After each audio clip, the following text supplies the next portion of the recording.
आप सबको नमस्कार।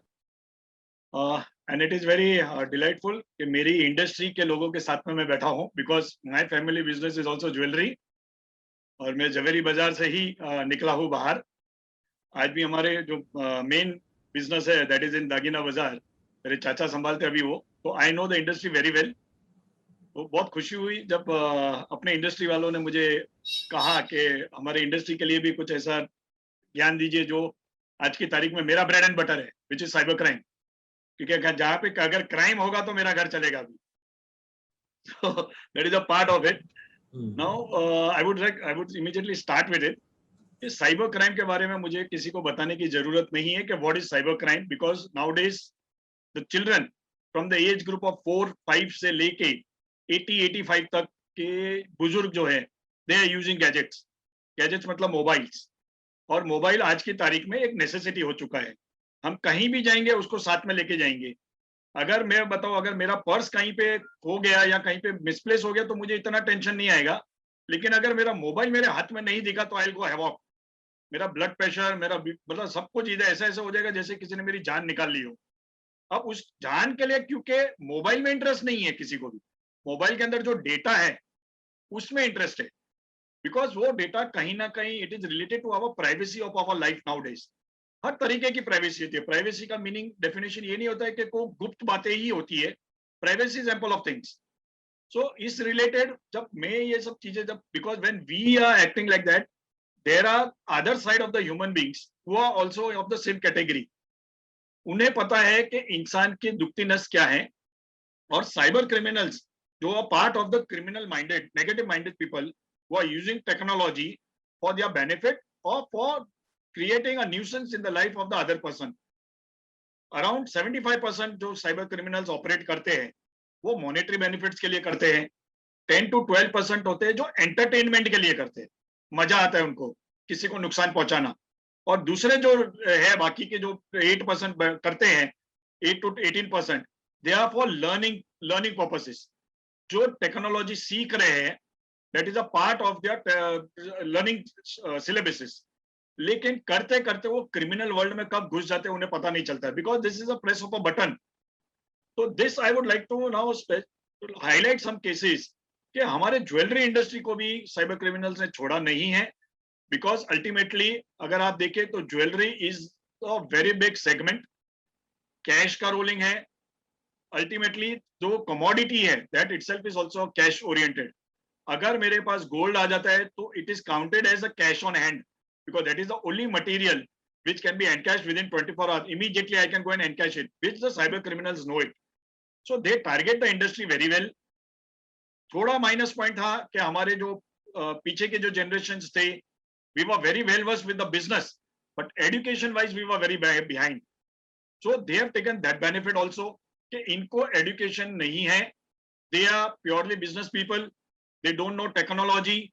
So how to trap them into any particular segment, या उनकी तरफ से कैसे उनका बिजनेस रिलेटेड इंफॉर्मेशन निकाला दिया जाए और उनको एक्सटॉर्शन किया जाए।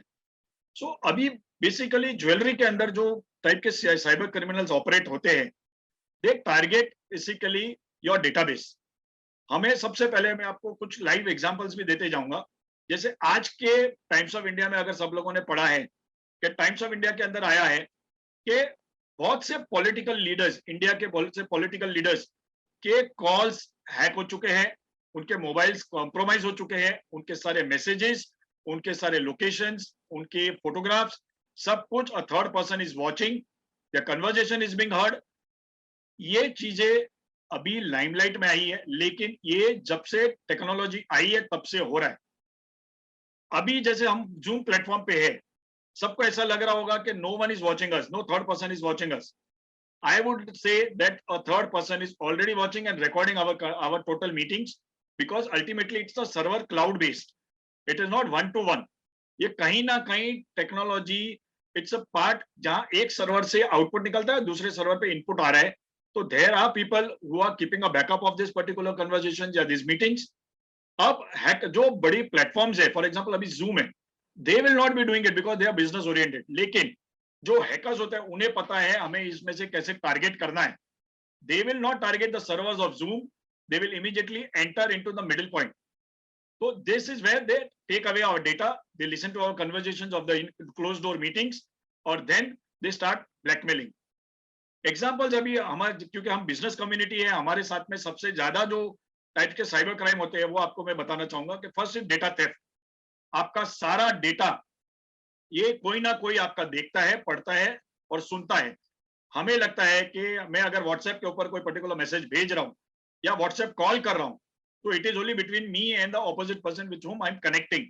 No, it is not like that. There is a person who can watch you and record your recordings.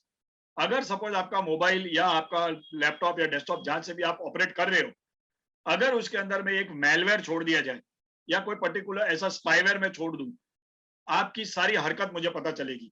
मैं अगर सपोज साहिल जी के साथ में कोई कन्वर्सेशन कर रहा हूँ regarding some transactions, third person will come to know कि मैं साहिल जी के साथ में ये ट्रांजेक्शन करने वाला हूँ, इतने की लेन देन होने वाली है और किस तरीके से होने वाला है वो भी उसे पता चल जाएगा।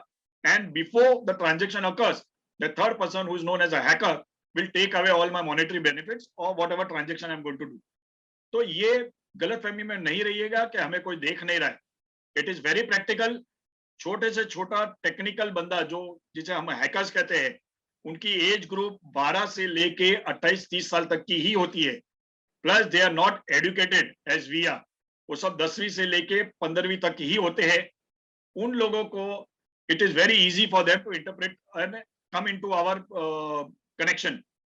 वो सारा डेटाबेस लेके वो बाहर बेच देते हैं या वो खुद क्रिमिनल्स को देते हैं, जिससे हमारा जो भी हार्ड एंड मनी होता है या जो भी ट्रांजैक्शन होने वाला है तो वो लीक हो जाता है। तो first thing is data theft. Second is ransomware attack. आज की तारीख में बहुत से ज्वेलर्स लोगों की कंप्लेंट्स भी आई है बिग कॉर्पोरेट हाउसेस कि हमारे रैंसमवेयर अटैक हो चुका है, अभी हमारे से एक्सटॉर्शन मांगी जाती है। एंड एक्सटॉर्शन जो होता है वो बिटकॉइंस में होता है या क्रिप्टो करेंसी में होती है। अब रैंसमवेयर क्या होता है कि सबसे पहले कि सपोज अगर मुझे जीजेसी का सर्वर हैक करना है और मुझे पता है उनके पास बहुत बड़ा डेटाबेस है, मैं इमीडिएटली ऐसी कोई चीज भेजूंगा, लेकिन आज नहीं भेजूंगा। ये बहुत बड़ी प्लानिंग से होती है कि मुझे अगर उनके सर्वर को हैक करना है, मुझे फरवरी में करना है, तो मैं आज से काम पे लग जाऊंगा। मैं जीजेसी के जो भी ऑथोराइज पर्सन है या आईटी हेड है या जो भी कम्युनिकेशन हेड है, मैं उनके साथ में करस्पॉन्डेंट करना करूंगा impersonifying as if I am a member और a director of that particular council. मैं ईमेल्स भेजूंगा या मैसेजेस भेजूंगा जिससे unknowingly the IT head or the person who is operating the system will download that particular comment। और एक बार download हो गया तो I am into the premises, और प्रीमाइसेस में आने के बाद मैं उनकी सारी हरकतें देखूंगा और फिर धीरे धीरे मैं उनके सारे सिस्टम लॉक कर दूंगा। और सिस्टम एक बार लॉक हो गया then it is very difficult to operate, क्योंकि मैं पूरा जो इनका डॉस सिस्टम होता है उसको एनक्रिप्ट कर देता हूं। और एक बार एनक्रिप्ट हो गया फिर it is not possible to retrieve that data back unless and until फिर उनका डिमांड आएगा कि अगर आपको आपका डेटा है डिक्रिप्ट करना है, आपको ऑपरेटिंग सिस्टम ऑन करना है वापस, तो हमें 1 बिटकॉइन या 2 बिटकॉइन जैसे आपकी कैपेसिटी, जैसे they see the scenario the capacity of the person, और उस हिसाब से वो डिमांड रखते हैं। 90% पीपल ओबे देयर डिमांड, उनकी फुलफिल कर देते हैं and they pay them in crypto currencies. और पेमेंट करने के बाद दे immediately send you a code आपके ईमेल आईडी पे, और जैसे ही कोड आता है आप कोड डालेंगे आपका सिस्टम चालू हो जाता है। So this is known as ransomware attack, जो बहुत तेजी से हो रहा है। People are getting trapped into it without knowing कि मेरे साथ में क्यों हुआ। मेरा सर्वर फुल प्रूफ है, सिक्योरिटी है, सिस्टम ऑडिट होते हैं रेगुलरली, फिर भी मेरा सिस्टम अटैक कैसे हो गया। मैं ये बताना चाहूंगा कि ये ऑन द स्पॉट नहीं होता है, ये आपका 2 या 3 महीने पहले के बैकलॉग में से ही कहीं ना कहीं से आता है। सो बीवेयर, कोई भी अनजान आदमी के साथ में please do not communicate, do not click on any particular link. अब जैसे आज अभी और भी सॉफ्टवेयर आए हैं जिसके अंदर लिंक पे भी क्लिक करने की जरूरत नहीं पड़ रही है, बिकॉज ये साइबर क्राइम अवेयरनेस के जो सेशंस होते हैं, बहुत से पीपल हैव बिकम अवेयर। तो हैकर्स को भी पता है कि people are becoming smart, so now they have improved their technology without sending you any link और message. They directly come to your gadget either through any material which you are interested in. They understand your social behaviour. कि for example मुझे संजय जी का behaviour मुझे पता है कि Sanjay ji likes music very well, और music भी कौन सा उनको फॉर एग्जाम्पल इंडियन म्यूजिक पसंद है, तो मैं और वो क्या कर रहे मैं उनके ऐप पर्टिकुलर मूड पे देखूंगा और मैं वो एक सॉन्ग उनको भेज दूंगा रिप्रेजेंटिंग कोई पर्टिकुलर एप्लीकेशन के जरिए या कोई सॉन्ग मैन्युफैक्चरर के जरिए, और उनको भेज दूंगा, और उस सॉन्ग के अंदर मेरा कोडिंग लगा रहेगा। जैसे ही वो सॉन्ग प्ले करेंगे, his gadget will be compromised, मेरा एंट्री हो चुका उनके गैजेट के अंदर, and then again I can come back to the my original position, और मैं उनके सारे डेटाबेस ट्रेस कर सकता हूँ, डेटाबेस ट्रांसमिट कर सकता हूँ। तो this is where you should not download any particular application which is not required to you. कोई भी सॉन्ग्स या कोई भी वीडियोस या कोई भी conversation through an unknown person, please check the authenticity before downloading या clicking on the particular link, क्योंकि एक बार अगर आपने उस पर क्लिक कर दिया, then no one in this world will be able to rectify it unless and until you agree to their demand. So it's a request, please do not fall a prey to that particular procedure. तीसरा होता है extortion, which is आज की तारीख में उसको sextortion भी बोलते हैं, जो सोशल मीडिया के जरिए होता है। आपका ही कोई बहरूपिया बनेगा आपका ही नाम से या आपके कोई रिलेटिव के नाम से फेक प्रोफाइल बन के, या आपके दोस्त या इंडस्ट्री के इससे बन के वो आपसे कनेक्ट करेंगे, और जैसे ही आपसे कनेक्ट हो जाएंगे और आपने उनका रिक्वेस्ट एक्सेप्ट कर दिया, इमीडिएटली वो आपके कनेक्शन में आ जाएगा, आपके कॉन्टैक्ट लिस्ट में वो ऑटोमेटिकली आपके मोबाइल के अंदर उसका नंबर सेव हो जाता है, which you will not come to know also, and then he can take away all your contact list. फिर वो आपके साथ में आपके सारे कॉन्टैक्ट्स को कोई पर्टिकुलर डिफेमेटरी मटेरियल भेजेंगे या र्यूमर्स फैलाएंगे। इसी के अंदर मैं आपको एक एग्जांपल देना चाहूंगा, बहुत बड़ी डायमंड फॉर्म में पंचरत्ना में who had come to me, उनके बारे में इतना डिफेमेटरी मटेरियल फैला दिया गया था इन 2019 कि they have become bankrupt, उनकी कंपनी पूरी डूब चुकी है, and they are one of the leading diamond manufacturers in the country के, और प्लस उनके पर्सनल अटैक्स भी होते कि ये डायरेक्टर ऐसा है, इनका ये इश्यू चल रहा है बाहर, तो इस लेवल पे plus it started circulating on WhatsApp and Facebook. इतना प्रॉब्लम हो चुका था उनको कि दे कुडंट डिफेंड, उनके जो क्रेडिटर्स थे, उनके साइट होल्डर्स थे, they started doubting on them, demands आने लग गए कि काइंडली स्टॉप आवर ट्रांजैक्शंस, हमारे पैसे रिफंड कर दीजिए या हमारा लोन रिफंड कर दीजिए। किसी को भी अगर इस तरीके का डिमांड इमीडिएटली आ जाता है तो we come into financial pressure. तो बहुत बहुत बड़े तरीके पे हो चुका था उनको। They went to the police to launch a complaint, but आपको बताना चाहूंगा कि this is not easily traceable. इसके अंदर अगर एक बार आपका मटेरियल फैलना शुरू हो गया, आपके सारे कॉन्टैक्ट लिस्ट उनके पास आ जाता है, हैकर्स के पास, और वो सारे कॉन्टैक्ट्स ग्रुप्स सबको भेजना शुरू कर देते हैं, and where we get affected to it. तो इसी का भी अभी सोल्यूशन है। फॉर एग्जांपल सबने पढ़ा होगा फ्रॉम पास्ट 3 मंथ्स जो ट्विटर, फेसबुक, गूगल के साथ में चल रहे अपने सेंट्रल गवर्नमेंट के इशू के, द इंटरमीडिएट जिनको कहते हैं, कि हमें अभी व्हाट्सएप के ऊपर भी प्रेशर डाला गया है, हमने लॉ भी बनाया है वैसा, to see the originator of the message, कि किसने सबसे पहले ये मैसेज या वीडियो बनाया और सर्कुलेट किया, उसका डिटेल हमें चाहिए। तो नाउ अभी ये नए रूल्स और नए एक्ट कानून के हिसाब से व्हाट्सएप या जो भी कंपनीज है, they will be liable to provide the originator of that message, जिससे पुलिस या लॉ एनफोर्समेंट एजेंसीज को बहुत इजीली पता चल जाएगा ये बंदा कौन है या बंदी कौन है जिसने सबसे पहले ये मैसेज सर्कुलेट किया। तो it will be very easy to trap them. तो ये नया डेवलपमेंट है रिगार्डिंग द लॉज, लेकिन हमें ऐसा कोई भी काम नहीं करना है जिससे उनको एंट्री मिले हमारे घर के अंदर। This is regarding social media. आप सोशल मीडिया के अंदर भी अगर फ्रेंड लिस्ट में अगर आप चेक करो, try to connect with your friends at least once in a month. समझो आपके 500 फ्रेंड्स है या 1000 फ्रेंड्स है, उनको एक महीने में कम से कम एक बार आप उनके साथ में कनेक्ट करने की कोशिश कीजिए, उनके साथ में उनका रिप्लाई देखिए, उनका प्रोफाइल्स चेक करते रहिए, उनके पोस्ट जो वो क्या पोस्टिंग कर रहे हैं वो चेक करते रहिए, क्योंकि इसके अंदर 25 to 30% क्रिमिनल्स आपके डेटाबेस में आके बैठ जाते हैं, आपका सारा डेटा वो लेके बाहर की दुनिया में बेचते हैं, and then you fall as a trap. इसके अंदर ब्लैकमेलिंग भी बहुत होता है, ऑपोजिट जेंडर बन के आपको ब्लैकमेलिंग किया जाता है। अभी लेटेस्ट केस है, जस्ट लास्ट वीक एक व्हाट्सएप कॉल आया एक व्यक्ति को suddenly on, it was a video call, सामने एक लड़की थी और जो मेरा क्लाइंट है he was a male. Just WhatsApp call पे उन्होंने इंश्योरेंस पॉलिसी के बारे में डिस्कस किया कि sir I am calling from so and so insurance company, आपको इंश्योरेंस में इंटरेस्ट है क्या? तो मेरे क्लाइंट ने बोला कि भाई आप वीडियो कॉल क्यों कर रहे हैं, I am not at all interested, बस इतना सा बात किया और उसने डिस्कनेक्ट कर दिया। विद इन 15 मिनट्स एक तीसरे बंदे का मैसेज आता है उनके व्हाट्सएप के ऊपर कि you have spoken rubbish with my sister, आपने वल्गर बातें की हैं, इसलिए मैं आप पुलिस कंप्लेन कर रहा हूं।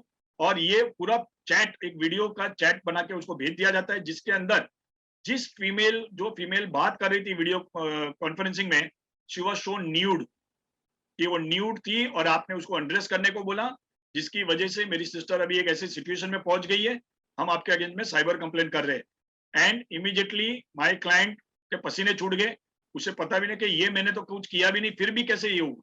This is done through morphing. ये आपका सिर्फ 30 to 40 सेकेंड्स का वीडियो ग्रैब करते हैं और फिर उसको मॉफ करते हैं और आपको भेजा जाता है सर्कुलेट। मेरे क्लाइंट ने उसको उस टाइम पे नहीं एंटरटेन किया, इमीडिएटली उसके ससुराल में वो वीडियो भेज दिया गया। क्रिमिनल्स को उनका ससुराल के नंबर्स मिले हुए थे, वो उधर पहुंच गए, उधर भेज दिया, and then they launch a complain. उनके एरिया के पुलिस स्टेशन से उनको फोन आया कि आपका एक कंप्लेंट आया हमारे पास, आप इमीडिएटली स्टेटमेंट के लिए आइए। And that time it was very serious. वो पुलिस स्टेशन में गए और उनको इमीडिएटली अरेस्ट कर दिया गया विदाउट एनी रीजन। अभी ये आप हमारे साथ भी हो सकता है, इसलिए अननोन नंबर से कोई भी वीडियो कॉल हो या कोई भी चैट्स हो, please do not accept. Opposite gender बन के कोशिश करेंगे, हमें एक्सेप्ट नहीं करना है, क्योंकि एक बार अगर आप इसके अंदर घुस गए, then no legal can help you out, क्योंकि टेक्नोलॉजिकली इलेक्ट्रॉनिक एविडेंस है आपके नंबर से गया हुआ, इसलिए आपको उसमें सावधान रहना है।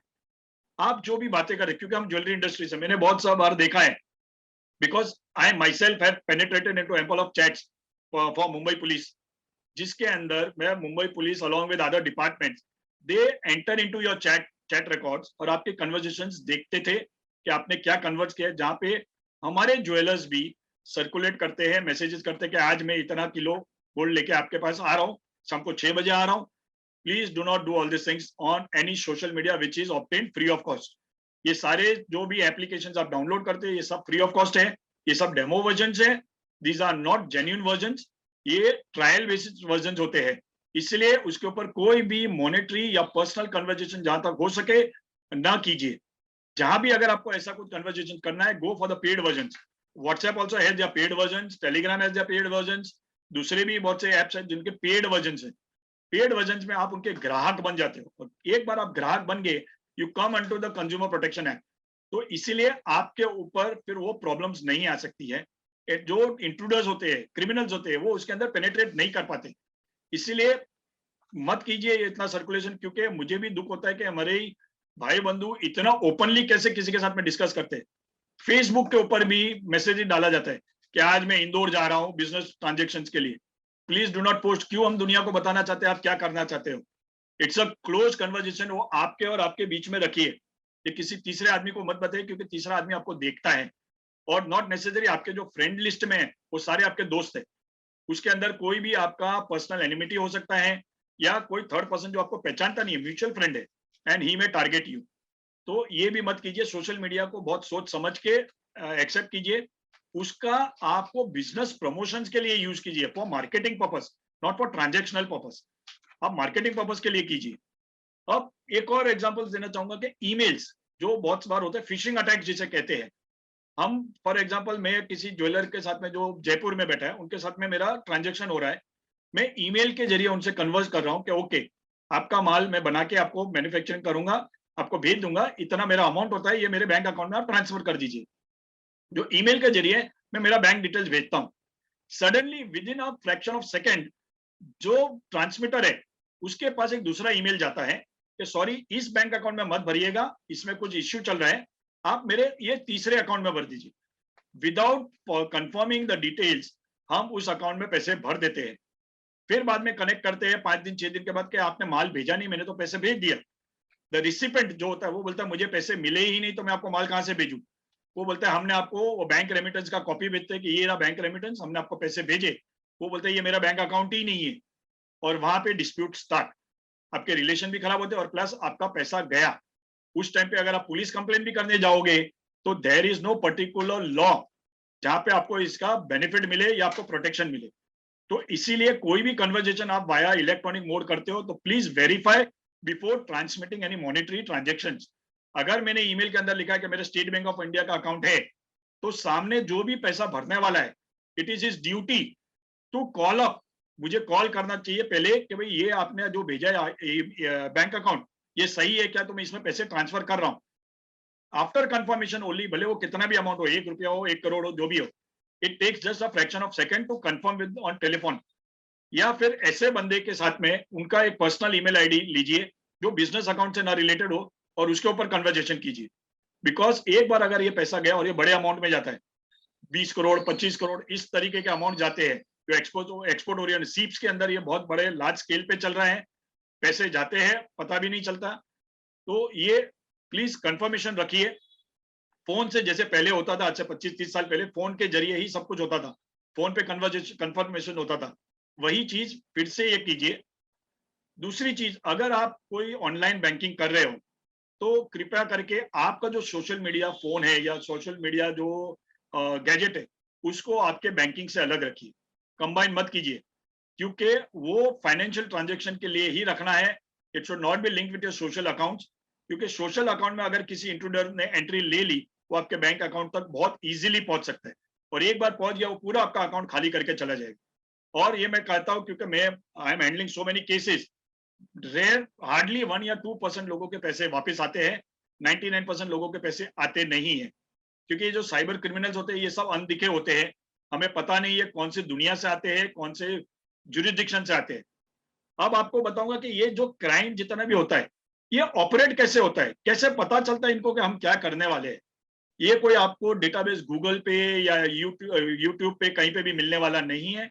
ये सारा डार्क नेट और डीप वेब करके एक अलग से दुनिया है, इंटरनेट की दुनिया है, जिसके अंदर ये सारे क्रिमिनल्स ऑपरेट करते हैं। इनके उनके एसोसिएशन होते हैं, जैसे हमारे ज्वेलरी के एसोसिएशन है वैसे हैकर्स की भी एसोसिएशन होते हैं, they operate from them.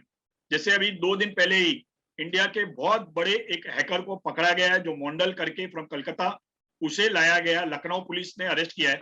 He has stolen away more than 300 crore, 300 crore से ज्यादा पैसा उसने साइबर सिफोनिंग ऑनलाइन ट्रांजैक्शन के जरिए किया है। हर एफआईआर के अंदर कहीं ना कहीं उसका लिंक होता है। तो आप सोचिए ये कैसे पैसे गए और ये जाता किधर है पैसा। जो क्रिमिनल्स ऑपरेट करते हैं उन तक ये पैसा नहीं पहुंचता है, this goes to the underworld which is a very big mafia, और उनके पास ये पैसा जाता है which goes out of the country, और कंट्री में ये क्रिप्टो करेंसी में कन्वर्ट होके जाते हैं, जिसकी वजह से इंडियन गवर्नमेंट ने अभी तक इसको लीगलाइज नहीं किया है। हमारे बहुत से ज्वेलर्स भाई बंधु है जो इस पर्टिकुलर कमोडिटी में भी ट्रेडिंग कर रहे हैं।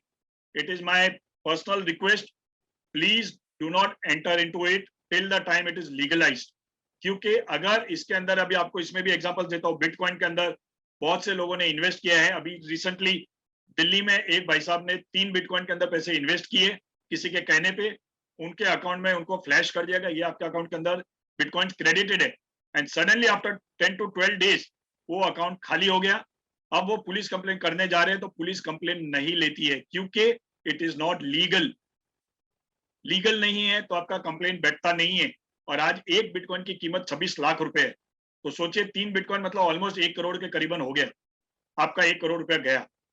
आप इसके अंदर ना चीटिंग का केस दाखिल कर सकते हो, कोई केस बनता ही नहीं है। इसीलिए आप बहुत सोच समझ के इसके अंदर इन्वेस्ट कीजिएगा, क्योंकि इंडियन गवर्नमेंट ने अभी तक इसको नाइदर इलीगल नाइदर लीगल ऐसा ये किया हुआ। तो क्रिप्टो करेंसी, क्योंकि हमारे इंडस्ट्री के बहुत से लोग हैं, मेरे भी रिलेटिव लोगों ने भी इन्वेस्ट किया है, अब फंस चुके हैं वो लोग भी। अब मुझे कहते हैं कि इसमें से हमें कैसे भी करके हमारा पैसा दिलवाइए। Sorry, there is no provision in the law जिससे मैं आपको क्रिप्टो करेंसी का पैसा दिलवा सकता हूं, क्योंकि कानून अलाउ नहीं करता इसके अंदर इन्वेस्ट करना। इसलिए बहुत सोच समझ के, अगर आपने इन्वेस्ट भी कर दिया हो तो जहां तक हो सके इसको रेमिट करके, इसको कन्वर्ट करके आप वापस अपने इंडियन करेंसी में ले लीजिए, क्योंकि आने वाले दिनों में और 1.5-2 साल के अंदर ये सारा माहौल और बिगड़ने वाला है ये क्रिप्टो ऑनलाइन का। जब तक, और Indian government itself is coming out with their own crypto currency known as Lakshmi, जो आरबीआई ने बना के रखा हुआ है, लेकिन कोविड और दूसरे कुछ इश्यूज के कारण वो लॉन्च नहीं कर सके हैं। उसके अंदर अगर आपके पास जानकारी हो तो उसमें इन्वेस्ट करना स्टार्ट कर दीजिएगा, that will also give you a very good returns. अभी because it's a MCX platform, इनको मेरे से ज्यादा जानकारी होगी, because almost it will also be coming as a commodity outside. तो right now it is coming under the commodity of goods and service. तो ये आप क्रिप्टो करेंसी से बचिए, क्योंकि हमारे इंडस्ट्री वाले बहुत है उसके अंदर। दूसरा है कि आप जब कोई भी ऑनलाइन ट्रांसफर करते हैं बैंकिंग अकाउंट, आप बैंक अकाउंट में जब भी पैसा भरते हो, क्योंकि हम ज्वेलर्स हैं, हम कैश डिपॉजिट्स करते हैं, सारी चीजें जब भी आप डिपॉजिट करते हो, it is clearly linked with your pan card and your Aadhaar card. आपने आधार कार्ड नहीं भी दिया है बैंक को, तो वो आपके पैन कार्ड के जरिए आपके सारे ट्रांजेक्शन मॉनिटर किए जाते हैं। अब ये तो ठीक है, गवर्नमेंट इज मॉनिटरिंग, लेकिन जब आपका ट्रांजेक्शनल वैल्यू, क्योंकि देयर आर सॉफ्टवेयर, जो अभी फॉर एग्जांपल मैं अगर सॉफ्टवेयर मेरे पास है, मैं उसके अंदर खाली अगर फॉर एग्जांपल पवन जी करके, पवन जी का मेरे को अगर बैंक अकाउंट डिटेल पता या उनका पैन कार्ड पता चल जाए, मैं खाली पैन कार्ड डाल दूंगा उस सॉफ्टवेयर के अंदर, मुझे उनके सारे बैंक डिटेल्स पता चल जाएगी, कितना करंट बैलेंस है उसके अंदर, और प्लस उनका टर्नओवर कितना हो रहा है बैंकिंग के अंदर। वो सारी चीजें मुझे वो software with in a fraction of 1 minute मुझे सब कुछ बता देगा। और जैसे मुझे पता चलेगा, my target will be Pawan ji. So this is where criminals seek steal your database, either from any platform, either आपके बैंक से, पैन कार्ड से, आपके फोटोग्राफ से, और फिर आपको स्टॉकिंग करना शुरू कर देते हैं। ये रहा बिजनेस ओरिएंटेड। अब आप जब किसी के साथ में भी पर्सनल बनने की कोशिश करते हो, तो प्लीज उसके पहले उसके क्रेडेंशियल चेक कीजिए। अगर हम बिजनेस वेंचर साइन कर रहे हैं, ई कॉन्ट्रैक्ट साइन कर रहे हैं या उनको, तो आपका digital signature should be compulsory, because as per the IT law, information technology law, अगर आप कोई कॉन्ट्रैक्ट साइन करके ईमेल के जरिए या कोई सोशल मीडिया के जरिए किसी को भेज रहे हो और उसमें कहीं डिस्क्रिपेंसीज आ गई या डिस्प्यूट आ गया, then it will not be accepted in the court of law. कोई भी कोर्ट में आप दरवाजा नहीं खटखटा सकोगे कि भाई सामने वाले ने कॉन्ट्रैक्ट साइन किया था और वो ब्रीच कर रहे हैं, मेरा माल नहीं दे रहा या मेरा पैसा नहीं दे रहा, because that contract was exchanged electronically. It is not allowed as per the information technology act. कोई भी कॉन्ट्रैक्ट करना है तो आपको डिजिटली साइंड करके अगर आप भेजेंगे तो ही वो वैलिड ई कॉन्ट्रैक्ट गिना जाता है। ये बहुत से व्यापारियों के साथ हो रहा है, क्योंकि फॉर एग्जाम्पल कोई किसी के साथ में हमने कॉन्ट्रैक्ट साइन कर दिया कि I will B supplying 5 kg gold ornaments, और सडनली वो कॉन्ट्रैक्ट ब्रीच कर देता है, तब आप कहाँ जाएंगे? आप पुलिस के पास जा नहीं सकते, because it becomes a civil dispute. लेकिन कोर्ट में भी, बिकॉज कोर्ट के पास पावर नहीं है, आपने वो कॉन्ट्रैक्ट आइदर ईमेल के जरिए या व्हाट्सएप या कोई भी सोशल मीडिया के जरिए भेजा था, transmission is done through electronic media, then it will not be accepted. So digital signature जहां तक हो सके, अगर आपका बहुत से ई कॉन्ट्रैक्ट्स या ऑनलाइन ट्रांजेक्शन होने वाला है, तो आप डिजिटल सिग्नेचर ऑब्टेन कीजिए आपके बैंकर के थ्रू, और उसको ऑपरेट ईयरली रिन्यू कराते रहिए और पासवर्ड प्रोटेक्टेड रखिए, because it becomes a legal identity for you. ये आपके अगर ई कॉन्ट्रैक्ट्स करते हो। अब आपको हनी ट्रैपिंग के बारे में, बहुत बड़े एक डायमंड मर्चेंट है मुंबई के अंदर ही, पर्सनल है उनका, साउथ मुंबई के अंदर है, करीबन 3 महीने पहले की बात है। उन्होंने किसी के साथ फेसबुक पे दोस्ती की, सामने वाले ने, जेंट्स ही थे दोनों, मेल ही थे, सामने वाले ने एक बिजनेस प्रपोजल दिया उनको कि मैं आपको लंदन से एक ऐसे मटेरियल भेजूंगा जिससे अगर आप, हम इंडिया से ही खरीदते हैं, लेकिन क्योंकि आप मेरे दोस्त बन चुके हो, मैं चाहता हूं कि आप वो हमारे कंपनी को सप्लाई कीजिए, और जो भी अमाउंट हम उनको, आप 1000 रुपये में मिलेगा, आप हमको 3000 में बेचिए, जिसमें से 500 मेरा होगा, 1500 आपका होगा। जो लालच दे दिया, वो डायमंड मर्चेंट ने इमीडिएटली उस पर बिलीव किया और बोला ओके, मुझे ये बिजनेस डील पसंद है, आप बोलिए कैसे बना है? तो बोले आपका बैंक अकाउंट डिटेल दीजिए, मैं आपको $1 लाख ट्रांसफर करता हूँ। इमीडिएटली बिना सोचे समझे भाई साहब ने अपना बैंक अकाउंट डिटेल दे दिया, उन्होंने 1 लाख नहीं, उसके अकाउंट में $1000 ट्रांसफर कर दिए।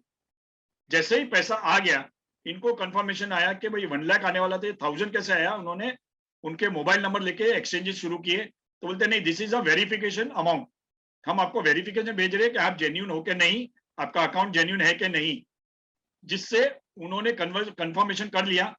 फिर यहाँ के उनके अकाउंट के अंदर करीबन 1.5 करोड़ पड़ा था, आने की जगह उनका 1.5 करोड़ रुपया चला गया। और सडनली जब वो बैंक में गए उनके, तो बैंकर ने बोला आपका तो आपके अकाउंट के अंदर सिर्फ 7 रुपया, ओनली 7 रुपीज, पूरा 1.5 करोड़ रुपया गायब। बोलते आपने ऑनलाइन किसी बंदे को लंदन के अंदर ट्रांसफर किया, बैंक ऑफ स्कॉटलैंड के अंदर। वो डायमंड मर्चेंट एकदम शॉक हो गया कि मैंने कुछ भी नहीं किया, मैं तो जानता भी नहीं, उल्टा मेरे अकाउंट में $1000 आए थे और ये उल्टा मेरा 1.5 करोड़ गया कैसे?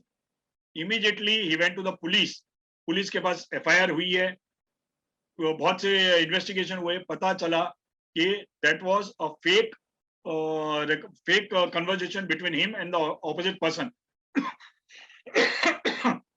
अब ये पूरा 1.5 करोड़ रुपया रिकवर करने में उनको नाक में दम आ गया, बिकॉज एक बार पैसा गया वो वापस आता नहीं है।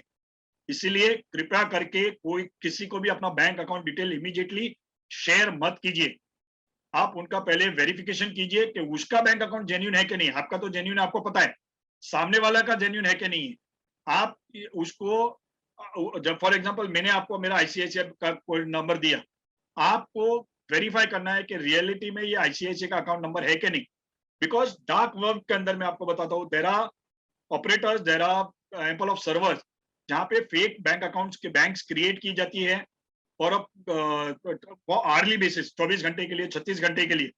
मुझे फॉर एग्जांपल सिटी बैंक का अकाउंट नंबर चाहिए किसी का, मैं किसी का भी डेटाबेस में अकाउंट नंबर उठा लूंगा, सिटी बैंक का एक आईएफएससी कोड क्रिएट करूंगा और इमीडिएटली सामने वाले के साथ कन्वर्सेशन करूंगा और वो पैसा मेरे अकाउंट में आ जाएगा।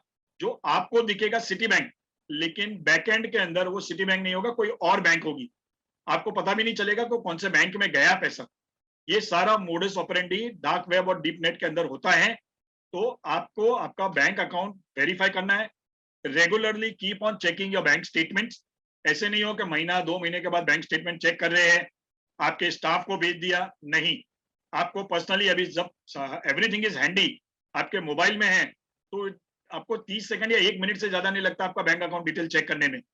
आपके क्रेडेंशियल चेक कीजिए कि आपके इसमें कोई अनोनिमस एंट्री ना आ रही हो। अब आपको ये भी बताता हूं कि being a beneficiary can also lead you into problem. आपके अकाउंट में अगर किसी का पैसा आया जो आपका नहीं है, वो भी आपको प्रॉब्लम में डाल सकता है।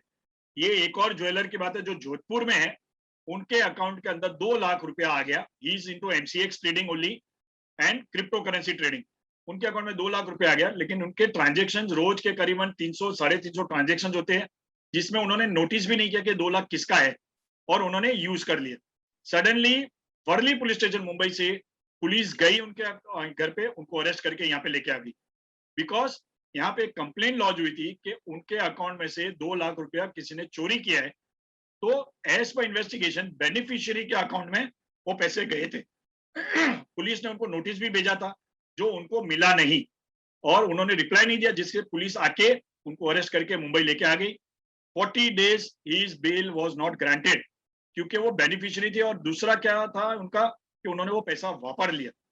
सो आपके अकाउंट में अगर कोई भी पैसा आ रहा है और आपको उसकी जानकारी नहीं है कि किसका पैसा है, please do not use it.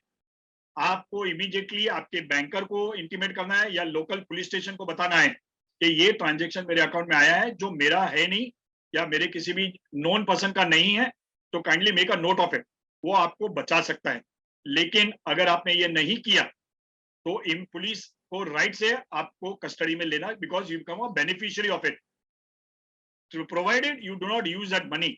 लेकिन हम जब बिजनेस करते हैं, हमारे इसमें इतने ट्रांजेक्शन होते हैं कि हमें पता भी नहीं चलता कौन सा पैसा किधर है। अकाउंट्स डिपार्टमेंट हैंडल करता है, ओनर्स को भी पता भी नहीं होता है कि किसका पैसा आ रहा है किसका जा रहा है। तो ये कोर्ट ऑफ लॉ में नहीं चलता है। आपको इसकी पूरी जानकारी रखनी है, या आपके जो भी आईटी हेड है या आपका अकाउंट्स मैनेजर है, उसे आपको ट्रेन करना है कि हर ट्रांजेक्शन का ऑडिट होना चाहिए, एवरी डे ऑडिट रखिए। बिकॉज अगर आपको आपके अकाउंट में थर्सडे को पैसा आया, समझो फ्राइडे को किसी की कंप्लेन लॉन्च हुई है, it takes not even 1 hour for the police to trace the bank account details कि किसके अकाउंट में पैसा गया। और जैसे उनको पता चला कि ये आपके अकाउंट में आया है, पुलिस इमीडिएटली आपका अकाउंट फ्रीज कर देगी। और अगर आपके अकाउंट में सपोज 2 लाख रुपए आए और आपके अकाउंट में 50 लाख पड़े, तो आपके पूरे 50 लाख फ्रीज हो जाएंगे। तो आपके इनोसेंसी, आपका इग्नोरेंस आपको ट्रबल है, और फिर वो 50 लाख डिफ्रीज करने के लिए आपको कोर्ट में जाना पड़ेगा, क्योंकि पुलिस को पावर नहीं है वापस डिफ्रीज करना। और एक बार कोर्ट में गए तो समझिए आपको 6 से 7 महीना गया। तो ये 6 से 7 महीने में आपके जो पूरे अमाउंट जो फ्रीज की हुई है, that will not be allowed to be used by you. तो ये आपके जो भी बंदा या बंदी जो भी आपका अकाउंट हैंडल कर रहा है या बैंकिंग हैंडल करना है, उनको आपको ट्रेन करना है कि they you should take the report from them on a regular basis, either daily और weekly, but don't ignore it. इतना, क्योंकि ये कोई फिजिकल क्राइम नहीं है, ऑनलाइन क्राइम है। इसमें आपको कोई जानता नहीं है, आपकी कितनी भी पहचान हो, आपके कितने भी पैसे हो, साइबर क्रिमिनल्स को इससे कोई लेना देना नहीं है। वो सिर्फ आपके गैजेट को पहचानते हैं, आपके अकाउंट को पहचानते हैं। और एक बार उन्होंने आपको टारगेट कर दिया, फिर आप कितने भी लिंक लगा लीजिए, आपको मुसीबत में डाल देंगे। ये तो रहा अगर आप विक्टिम बन गए, लेकिन अगर आप अक्यूज बन गए, आपको अगर मुजरिम करार कर दिया गया, तब आपको कोर्ट कचहरी और वकीलों के पीछे भागना पड़ेगा और पुलिस के पीछे। तो ये बिकॉज इग्नोरेंस में land you to trouble and awareness में save you from all the trouble. तो ये जो भी मैं आपको बता रहा हूँ, ये दीज आर लाइव एग्जांपल्स, कोई बुक्स के अंदर की नहीं है, लाइव केसेस है। और ये जब एक बार केस अगर रजिस्टर हो गया, साइबर के अंदर बता रहा हूँ, अगर आपके ऊपर कोई केस रजिस्टर हुआ और आपको क्रिमिनल डिक्लेयर कर दिया गया है, कोई भी कोर्ट आपको जामीन देती नहीं है, क्योंकि कोर्ट को भी अभी तक इसको समझने में टाइम लग रहा है कि एक क्राइम होता कैसे है। तो जब तक वो समझते नहीं, आपको जामीन नहीं देते, बेल नहीं देते। इसलिए कृपया करके don't fall prey to it. Public platform पे वाईफाई यूज मत कीजिए। किसी को भी, आपके ऑफिस में भी अगर कोई अनजान आदमी आता है या सेल्स एग्जीक्यूटिव आता है या कोई भी तीसरा बंदा जो आपके बिजनेस रिलेटेड हो, पर्सनल नहीं हो, वो आपसे आपका वाईफाई पासवर्ड मांगे तो कृपया करके मत दीजिए। आपको उसका इंटेंशन पता नहीं है। साइबर क्रिमिनल्स कस्टमर्स बन के आते हैं, आपके ऑफिस में आके आपसे वाईफाई पासवर्ड लेते हैं, और जैसे वाईफाई पासवर्ड लॉगिन कर दिया, वो खुद ऐसी कोई एक्टिविटी करते हैं जिससे आपका वाईफाई का आईपी एड्रेस लोकेट किया जाता है, और इमीडिएटली लॉ एनफोर्समेंट एजेंसी आपका आईपी ट्रेस करके आपके ऑफिस तक आ जाएगी या घर तक आ जाएगी और आपको कस्टडी में ले लेगी। तो इसीलिए आप खुद किसी भी पब्लिक प्लेटफॉर्म का वाईफाई यूज मत कीजिए और किसी भी अनजान आदमी को अपना वाईफाई पासवर्ड मत दीजिए। अगर आपको देना भी है, अगर किसी से वाईफाई का आपको इंटरनेट कनेक्शन देना है उस टाइम पे ऑफिस में, तो अपने वाईफाई के जो भी एडमिनिस्ट्रेटर है उसको बुलाइए या आप खुद सीख लीजिए। इस वो कोई टफ काम नहीं है कि इसके अंदर यूजर्स क्रिएट कीजिए, कि आपको अगर लग रहा है कि आपका स्टाफ को भी पासवर्ड देना है तो यूजर क्रिएट कीजिए, उसके अंदर एक बॉन्डिंग रख दीजिए कि मेरे यूजर को मैं रोज का 500 MB से ज्यादा यूज करने नहीं दूंगा, रेस्ट्रिक्शंस रखिए उसके अंदर, और उनका IMEI अपने आप आ जाएगा और दे विल बी हेल्ड लायबल अगर कुछ भी होता है तो। लेकिन अगर आपने सिंगल यूजर रखा है तो आपको प्रॉब्लम होगी, जो भी ओनर है उस पर्टिकुलर वाईफाई कनेक्शन का उनको प्रॉब्लम होगी। तो ये रहा वाईफाई रिलेटेड। आपको कुछ भी, अभी ज्वेलरी के अंदर आपको बताता हूं, क्योंकि हम लोग सबसे ज्यादा प्रॉब्लम फेस करते हैं return of property, stolen property. Police कोई भी केस लेके आ जाती है हमारे पास कि इस चोर ने आपके दुकान में या आपके ऑफिस में ये माल बेचा विदाउट वेरिफिकेशन, और चोर ने जो इसके ऊपर भी उंगली उठाई वो पुलिस उनको क्रिमिनल घोषित कर दी जाती है। ये ऑनलाइन भी हो रहा है। अभी रिसेंटली एक केस आया है कि एक रेगुलर कस्टमर एक ज्वेलर की दुकान में जाके माल बेचता है, सडनली आफ्टर अ मंथ, 1 महीने बाद उसकी माँ पुलिस को लेके आती है कि मेरे बेटे ने मेरे घर में चोरी की थी और मेरा सारा जेवर आपकी दुकान में बेचा है। वो ज्वेलर कहता है कि आंटी आप हमारे रेगुलर कस्टमर हो, तो इसलिए आपका बेटा आया तो हमने उनका आपका ही घर का सामान समझ के खरीद लिया। कानून में वो नहीं चलता है। इमीडिएटली पुलिस ने उसकी कस्टडी ली और उनको अरेस्ट कर दिया गया। तो ये भी होता है। आपको, you can not trust anyone in today's world. Online भी ट्रांजेक्शन्स का अगर आप ई कॉमर्स भी करते हो तो कृपया करके पूरे रूल्स रेगुलेशंस फॉलो कीजिए। आप कोई भी अगर वेबसाइट चला रहे हो तो उसको पूरा copyright, trademark as well as per the rules and guidelines of the IT act वो आपके होने चाहिए। मैंने देखे बहुत से ज्वेलरी, क्योंकि मैंने 5-6 ज्वेलरी इंडस्ट्री के पूरे टर्म्स कंडीशन डिस्क्लेमर्स बनाए हैं। मैंने देखा है बहुत से एसोसिएशंस के भी KYC या उनके टर्म्स कंडीशंस अपडेटेड नहीं है। They are not as per the laws of the country. वो सिर्फ कट कॉपी पेस्ट करके बना दिए गए। वो आपको कोई मतलब नहीं। उससे अच्छा तो मत बनाइए, मत लिखिए कुछ भी, क्योंकि आप कट कॉपी पेस्ट करते हो टू सेव और नॉमिनल कॉस्ट विच में लैंड यू इनटू ट्रबल। आपने कोई ट्रांजैक्शन ऑनलाइन कर दिया और सामने वाले ने अगर कंप्लेंट कर दिया, आपको भुगताना देना पड़ेगा। अभी इसके अंदर उस टाइम पे आप ये नहीं कह सकते कि मेरा डेटा, मेरा प्राइवेसी लॉस था, मेरा डिस्क्लेमर्स था, but it was not as per the compilation of the Indian technology act. तो आपको उसका प्रॉब्लम आ सकता है। रिलेटेड टू ऑनलाइन अभी बहुत से फ्रॉड्स आ रहे हैं इनकम टैक्स के ईमेल आईडी से, ईमेल RBI से आते हैं कि आपका इनकम टैक्स रिफंड आ रहा है, आप क्लेम नहीं कर रहे हो, तो अगर आप ये 7 दिन के अंदर क्लेम नहीं करोगे तो आपका रिफंड पूरा रिवर्स कर दिया जाएगा। विदाउट वेरिफिकेशन लोग उस पे लिंक पे क्लिक कर देते हैं और जैसे ही क्लिक किया उनका पूरा सिस्टम हैक हो जाता है। आप पहले क्लिक करने से पहले सोचिए कि आपका रिफंड था क्या बाकी, आपके सीए के साथ में कंफर्म कीजिए कि ऐसा कोई रिफंड आने वाला है क्या अपना, बिकॉज इनकम टैक्स कोई ऐसा इंटीमेशन पहले भेजती नहीं है। अगर आपका रिफंड है तो इमीडिएटली आपके अकाउंट के अंदर क्रेडिट हो जाता है, जिसके बाद आपको उसका क्रेडिट नोट भेजा जाता है। तो don't fall prey to this, because और अगर आपको कोई ईमेल आईडी वेरीफाई करना है, सपोज मैंने आपको कोई ईमेल आईडी भेजा है which is from GJC, Pankaj Bapna @gjc.org से आपको कोई ईमेल आ रहा है, आप आपके हेड नोट में जाइए, हर ईमेल आईडी जैसे आप खोलेंगे उसमें एक छोटा सा ड्रॉप करके एक एरो होता है, उस एरो पे क्लिक कीजिए, आपको उसका ओरिजिनेटिंग ईमेल सर्वर का पता चलेगा कि ये जीजेसी से नहीं है, ये कोई थर्ड अननोन सोर्स से ईमेल है। इमीडिएटली उसको ब्लॉक कर दीजिए और डिलीट कर दीजिए। आप उसको रिप्लाई भी मत कीजिएगा, अगर रिप्लाई किया या क्लिक कर दिया आपका पूरा सिस्टम कॉम्प्रोमाइज हो जाएगा, और एक बार कॉम्प्रोमाइज हो गया it will be a very heavy cost आपको वो पूरा रिट्रीव करने के लिए। तो ये छोटी सी चीज आपको सिर्फ देखनी है। अब तक कुछ क्वेश्चंस या तो कोई किसी के क्वेश्चंस हो तो मेरे को पूछ सकते हैं। Any questions? एक्चुअली पंकज भाई इतना वो चल रहा है बराबर से कि लोग इंटरेस्टेड ज्यादा है वो पूरा सुनने में कि मेरे ख्याल से वो क्वेश्चन तो होंगे, काफी सारे क्वेश्चंस होंगे डेफिनेटली, बट हम ऐसा कर लेते हैं ना, अभी जैसे फॉर एग्जांपल 3-3 हुआ है तो हम 3:15 तक ये आपका प्रेजेंटेशन लेते हैं, उसका सिर्फ क्वेश्चन एंड आंसर लेते हैं। जैसे पवन जैन जी ने हैंड रेज किया है क्वेश्चन के लिए, अगर आप कहते हो तो उनसे पूछ लेते हैं एक बार। ठीक है सर, मैं 3:15 तक मैं और थोड़ा हाईलाइट्स करना चाहूंगा दूसरी चीजें। Yes sir. अभी दूसरा है 3:15 तक हाईलाइट कीजिए, फिर हम क्वेश्चन आंसर या हाँ जी। एप्लीकेशंस, अभी जैसे मैं आपको बताऊंगा कि एप्लीकेशंस भी कोई भी डाउनलोड मत कीजिएगा, क्योंकि जब आप कोई ऐप डाउनलोड करते हो वो इनडायरेक्टली आपसे सारे परमिशंस ले लेते हैं, और हमें बिना जाने, हमें बिना गेटिंग इनटू इट हम उनको परमिशन दे देते हैं। और एक बार अगर आपने परमिशन दे दी वो इमीडिएट, और भले आप उसको 5 मिनट बाद अनइंस्टॉल कर दो, लेकिन उस 5 मिनट के अंदर आपका पूरा एक्सेस दे दिया आपने। अभी बहुत बार मैंने जैसे मैंने जवेरी बाजार में भी बुलियन एसोसिएशन का सेशन लिया था, तो वहां पे भी एक क्वेश्चन पुटअप किया था मैंने कि कितने लोगों के पास ट्रू कॉलर है, तो बहुत से लोगों ने हाथ ऊपर किया था, मेरे पास ट्रू कॉलर है। लेकिन जैसे ही मैंने उसको पूछा कि आप साल का कितना भरते हो, तो एक भी हाथ ऊपर नहीं हो।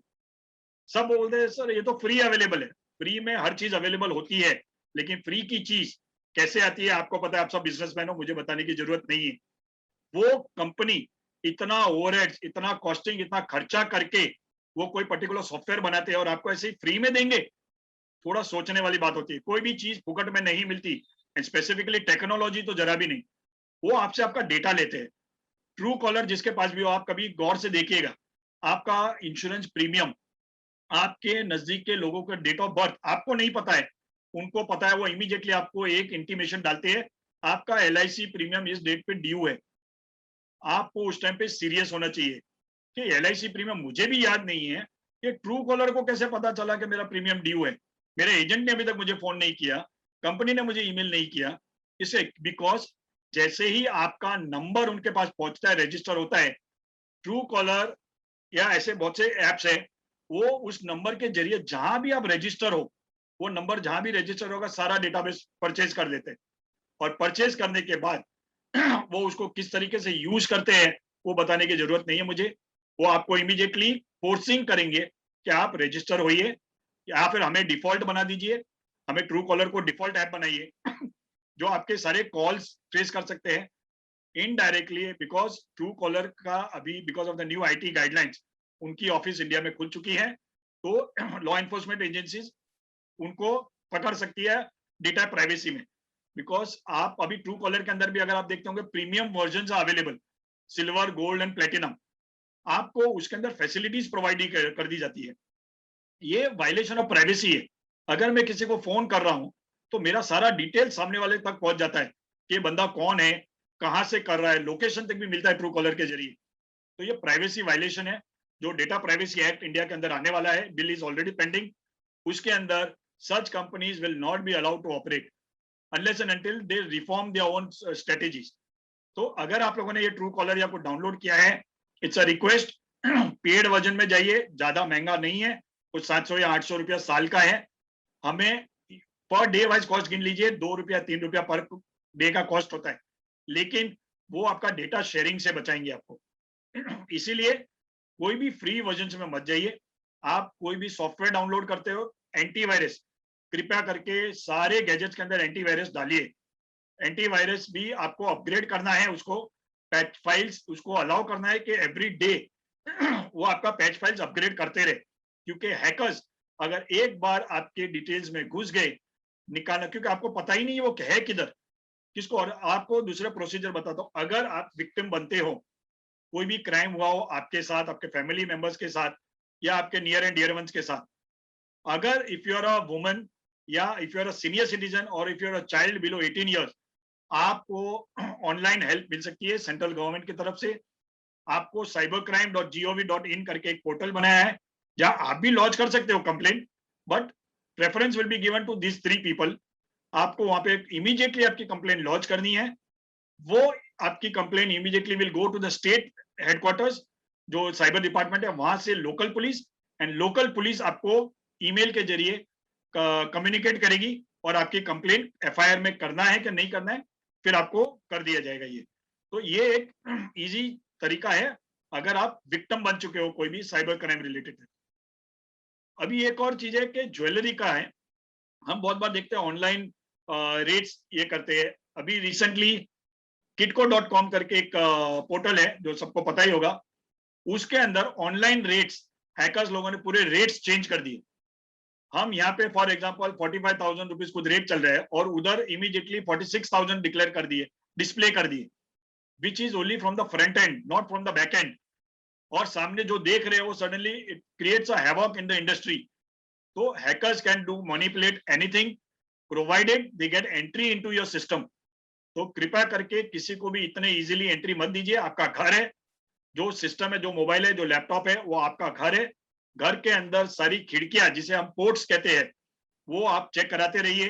कोई भी एक्सटर्नल ड्राइव, किसी का भी पेन ड्राइव हो या किसी का मोबाइल का ओटीजी हो, कृपया करके मत डालिए, मत लगाइए, क्योंकि उसके अंदर भी जैमर्स होते हैं, हैकर्स उसके जरिए भी। सपोज फॉर एग्जांपल मैंने आपको पेन ड्राइव दी कि मेरा पेन ड्राइव से डेटा कॉपी कर दीजिए आपके लैपटॉप में, या आप मुझे कुछ सॉन्ग्स दे दीजिए आपके लैपटॉप से। आपने दोस्ती यारी में वो पेन ड्राइव इंसर्ट कर दिया आपके यूएसबी के अंदर, आपका काम, मेरा काम हो गया। मैं जैसे आपने पेन ड्राइव इंसर्ट की, मेरे पेन ड्राइव के अंदर जो इनबिल्ट सॉफ्टवेयर है, जो इनबिल्ट मैलवेयर है, वो आपके सिस्टम के अंदर आ गया और मैं वो पेन ड्राइव लेके चला जाऊंगा। फिर आप जो हरकत कर रहे हो लैपटॉप के जरिए, आप आपका online banking, user name, password जो भी टाइप करते हो, वो इमीडिएटली मुझे मेरे नोटपैड में दिखेगा। मैं कहीं भी बैठा रहूं, मैं लंदन में बैठा रहूंगा तो भी मुझे पता चलेगा आप क्या यूजर नेम पासवर्ड टाइप कर रहे हो, आपके सोशल मीडिया में क्या टाइप कर रहे हो, बिकॉज उसके अंदर मैंने की लॉगर्स डाल दिए। आप जो भी की दबाओगे मेरे नोटपैड में वो आ जाएगा। तो अभी उस टाइम पे सपोज अगर आप कंप्लेन करने जाओगे, वो नेग्लिजेंस में आता है, because this is not hacking. Police के पास जाओगे, पुलिस बोलेंगे क्राइम क्या हुआ आपके साथ, हाउ विल यू प्रूव कि आपके साथ क्राइम हुआ है, बिकॉज आपने खुद आपका डेटा शेयर किया है। तो इसीलिए कोई भी एक्सटर्नल डिवाइस भले कितना भी पहचान का हो, आप उसको इमीडिएटली पहले एंटीवायरस से स्कैन कीजिए, ताकि उसके अंदर कोई मेलवेयर या कोई थर्ड कोई सॉफ्टवेयर इंस्टॉल ना हो। और अगर उसके अंदर कोई भी अलर्ट आता है, इमीडिएटली सामने वाले बंदे को बोलिए कि भाई you giving me a corrupted file, और वो लेके आप कर दिए और फिर आपका सिस्टम स्कैन कीजिए। क्योंकि अगर एक बार आपके सिस्टम के अंदर वो वायरस लग गया, it will be very difficult for you to remove it, आपका पूरा डेटाबेस गायब हो जाएगा। अब लास्ट में आपको टॉपिक लूंगा जो मोस्टली कॉपीराइट और ट्रेडमार्क का आईपीआर रिलेटेड होता है। हमारे ज्वेलरी इंडस्ट्री में हम लोग ऑटो कैड यूज करते हैं डिजाइनिंग में, मैन्युफैक्चरिंग में, और पायरेटेड ऑपरेटिंग सिस्टम यूज करते हैं, pirated AutoCAD software use करते हैं। कंपनीज आपको पूरी तरह से वॉच करती हैं। जैसे फॉर एग्जांपल मेरा विंडोज है, ऑपरेटिंग सिस्टम है जो मैंने पायरेटेड डाउनलोड किया है, पायरेटेड ऑपरेट कर रहा हूँ, ऑटोमेटिक जैसे मैं इंटरनेट से कनेक्ट होता हूँ, वाईफाई से कनेक्ट होता हूँ, कंपनी को पता चल जाता है कि मेरा वर्जन परचेज नहीं है, इट्स अ पायरेटेड वर्जन। और फिर आप ऑटो कैड से भी कनेक्ट करते हो, फिर ऑटो कैड क्या जो भी सॉफ्टवेयर कंपनी है उनके विजिलेंस ऑफिसर्स को पता चलता है और वो इमीडिएटली रेड कन्वर्ट करते हैं आपके ऑफिस पे या फैक्ट्री पे along with the local police. और आपके जो भी डेस्कटॉप्स है उनको राइट्स होता है कॉन्फिस्केट करने का। और अगर आपने उनके साथ में कुछ सपोज कोई दूसरा व्यवहार किया, बोलचाली हो गई, हाथापाई हो गई, तो आपके ऊपर copyright act as well as assault ये दोनों लग सकता है। कॉपीराइट इज नॉन बेलेबल, इसीलिए कृपया करके अगर आप कोई ऑटो कैड या कोई भी सॉफ्टवेयर यूज करते हो, जहां तक हो सके पायरेटेड यूज ना करो, क्योंकि ये ओपन प्लेटफॉर्म है, मैं इसमें कोई भी दूसरी गाइडलाइंस नहीं दे सकूंगा कि कैसे उसको अवॉइड किया जाता है। तो जहां तक रहेगा, और अगर आप यूज कर रहे हो तो उसके अंदर इंटरनेट कनेक्टिविटी ना रखे, क्योंकि जैसे आप नेट से कनेक्ट करोगे इमीडिएटली आपका आईपी एड्रेस कंपनी तक पहुंच जाता है, और कंपनी के पास भी इतना टाइम नहीं रहता है कि मैन्युअल वॉचिंग नहीं होती, वहां भी फिल्ट्रेशन सॉफ्टवेयर डाले रहते हैं। फॉर एग्जाम्पल 404.202, तो 404 इज फॉर पायरेटेड, इमीडिएटली आपका आईपी एड्रेस वहां पे हाईलाइट हो जाएगा कि ये 404 इस पर्टिकुलर ज्वेलर का है और ये पायरेटेड सॉफ्टवेयर यूज कर रहा है, और इमीडिएटली वो आपका एड्रेस या आपका सर्विस प्रोवाइडर का एड्रेस निकाल सकते हैं, and then they may convert it into a raid and arrest you. So these are the precautions which we have to take, क्योंकि बिजनेस सब करते हैं, वो पुराना जमाना गया क्या हम भरोसा कर सके। अभी हम टेक्नोलॉजी बेस्ड है, हम टेक्नोलॉजी पे भरोसा नहीं कर सकते, क्योंकि ये किसी का नहीं है, ये this is purely on electricity, electricity किसी की नहीं होती। तो इसलिए कृपया करके don't fall prey to it, या कोई भी इसमें अनजाने से भी किसी के हाथ में अपना डेटा या अपना मोबाइल या अपना डेस्कटॉप कृपा करके ना दे। Now I would like to open for questions. Actually Pankaj भाई, जितना आपने समझाया है ना, वो हर एक टॉपिक ही 2-3 घंटे का है। इतना ज्यादा जानकारी है कि आई एम सो श्योर कि सबके अपने अपने प्राइवेट, हर एक का कहीं ना कहीं किसी को कुछ ना कुछ कनेक्ट हुआ होगा। और हम स्टार्ट करते हैं। पवन जैन जी ने हैंड रेज किया है, तो उनको मैं अनम्यूट करने को बोलता हूँ। उनका क्वेश्चन क्या है वो ले लेते हैं एक बार। आप पवन जी पूछिए अपना क्वेश्चन। नमस्कार पंकज जी। नमस्कार पवन जी। सर मेरा क्वेश्चन सिर्फ ये है कि आजकल ज्यादातर व्यापारी अपनी बिल बुक पर या अपने जो बिल का फॉर्मेट हम टैली वगैरह से बिल अपने बनाते हैं उस पर बैंक डिटेल्स छाप के रखते हैं। तो जैसे अभी आप बता रहे हैं कि भी किसी अनजान आदमी को बैंक डिटेल्स देना काफी रिस्की है और वो सॉफ्टवेयर की मदद से हमारे अकाउंट को हैक कर सकता है, तो फिर तो सभी व्यापारियों को इन जनरली हटा ही देना चाहिए। जी जरूर, ये मेरा पर्सनल रिक्वेस्ट है, क्योंकि बैंक अकाउंट डिटेल्स आप उन्हीं को दोगे जिनसे आपको रेमिटेंस आने वाला है। क्योंकि अगर आपकी ये कॉपी किसी और के आदमी, बिकॉज जब आप बैंक डिटेल देते हो उसमें आईएफसी कोड डालते हो आप जी, और जो हैकर्स कम्युनिटी है हमें सिर्फ आपका आईएफसी कोड चाहिए, और एक बार आईएफसी कोड मिल गया हम आपके नाम से आपका अकाउंट नंबर निकाल सकते हैं। तो इसलिए it will be my request, जहां तक हो सके बिल बुक पे या ऑनलाइन जो भी आप इनवॉइस जनरेट कर रहे हो उस पे ना डाले। आपको अगर किसी को क्रेडिट पे दे रहे हो तो उसको पर्सनल कम्युनिकेट कीजिए कि ये मेरा बैंक डिटेल्स है। जी। तो सर इसमें एक छोटा सा क्वेश्चन और है कि आईएफएससी कोड तो वैसे भी गूगल पर सबके अवेलेबल है। सपोज अगर मुझे आपका बैंक अकाउंट नंबर मिल सकता है आपके नाम से, तो आईएफएससी कोड तो कुछ भी नहीं है। मेरे को पता हो कि central bank of India Chandni Chowk में आपका अकाउंट है, तो central bank of India Chandni Chowk का आईएफएससी कोड अवेलेबल है गूगल पर। लेकिन मुझे पता नहीं ना पवन जी का अकाउंट सेंट्रल बैंक में उस टाइम पे।